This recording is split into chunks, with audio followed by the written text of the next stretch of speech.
Mabuhay! Matanghali ang tapat, sumibat sila on.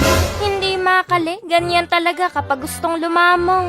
Tumingin ako sa orasan, alas 7 na pala ng gabi. Pero tumingin ako sa araw, mukhang alas 12 pa lang ng tanghali.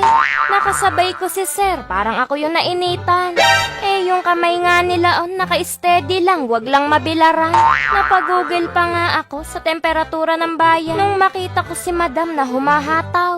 Habang sila on, balot na balot. Eh si madam, ari lang ang suot. Sila on, nakapantalon at sapatos. Pero si madam, nakatsinelas lang at shorts. Para tuloy gusto kong hubarin lahat rin. Ipapakita ko lang kung sino tayo. Nakarating na tayo sa ating destinasyon. Pero napukaw ni sir yung ating atensyon.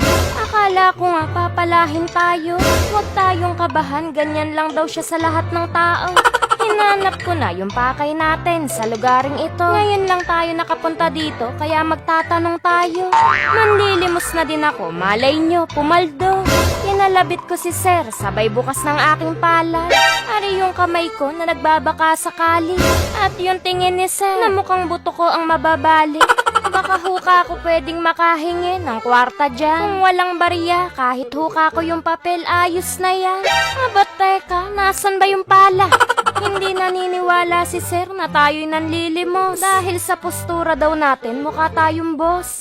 Ay sus Mariose, baka hubos sa boss. Tinanong na lang nila on kung nasaan yung bahay ng tao na dinayo natin din. Ayan nga, todo mostra pa. Akala mo talaga naintindihan niya. Sa dami ng binigay na direksyon ni sir, parang gusto ko na lang sabihin, bounce na ako gam. Nakadalawang mostra na si sir kung saan yung bahay nung pupuntahan natin. Hindi na ako pumangatlo pa. Eh baka yung pasensya ni sir maubos na. Babiyahin na naman tayo, gumamit tayo ng Waze. Dahil kapag tayo ay naligaw, hindi tayo maa-amaze.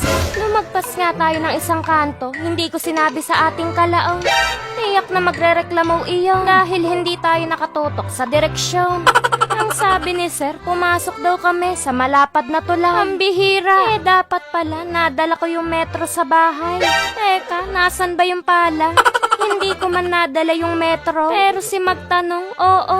Nagtanong ako kay sir, akala ko malapit na tayo. Malapit na ngang maubos yung pasensya ko. Tuloy ang biyahe, saktong-sakto. Nasa likuran tayo ng truck ng semento. Ade sila on, may libreng polvo. Bigla ngang nagliwanag ang buhay. Nung ang logo ay natanaw, pero bumagsak din ang kalangitan. Nung sila on, walang naabutan. Nung pag-alis pala natin din ay siya namang pagdating nila. Nasubok na naman yung pagiging mabuting tao nila. Kaya dapat mabusog tayo ngayon. Nandito nga pala tayo sa isawan ni Kuya John. Hindi dyan, kundi doon. Palahin ko rin. 20 years na daw nagtitinda ng isaw si Kuya John. At iba raw rin sa pangkaraniwang isaw na kinakain natin. Dahil ang isaw dito walang harina at niluluto sa bate. Pumayag nga si Kuya John na kausapin tayo. Tinanong ko agad ko ano ang sikreto para pumatok ang negosyo. Dahil pagkabukas pa lang nila ng alas 2, ang dami nang nakaabang na tao. Kaya ano huka ko ang sikreto? Ang sagot ni Kuya John, pakikipagkapwa tao. Kuya John, mukhang nilalaro niyo ho ako. Meron sila ditong tagki 15 hanggang 120. Kung saan kaya ng kwarta mo, di go. Nakita ko si Tanggol na hindi maipagtanggol. At sila on na napaka-OA umarte. Apir daw kami, pero nagkamot ng ulo. Pigilan niyo ako, papalahin ko rin. Puro naka-styro yung binibili nila. Ganito karami, pang buong pamilya. Akala ko nga, akin na to, kaya kinuha ko. Abe, may pangalan na pala yun, baka mapala tayo. Pero ito, sigurado. Sa atin to, laon ang pangalan nito. Kapag hindi, di magwala tayo. Abat teka, nasan ba yung pala? Ari na nga, yung pinakahihintay nating isaw ni Kuya John. Sa dami nating pinagdaanan ngayon. Sa lasa nito, dapat makalimutan ko yun. Una ko napansin, wala siyang lansa kahit walang harina. Inabutan pa nga ako ng suka, bigla tuloy ako nakaramdam ng giya. Mga 2 segundo lang. Pagkatapos nun, balik lapang. Hinahanap ko sa isaw yung mapait. Gusto kasi nila on yung mapanakit. Sa dista ka pala laon ha. Ako na, nasan ba yung pala? At yung suka daw na sausawan dito, niluluto. Yun pala ang sikreto. Kaya ginawa ng sabaw nila yung dapat sausawan lang.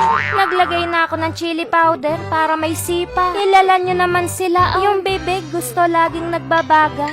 Ayan na nga at ginanahan na. At may isang laon na naman ho ang nabusog. Yun lang, hanggang sa muli.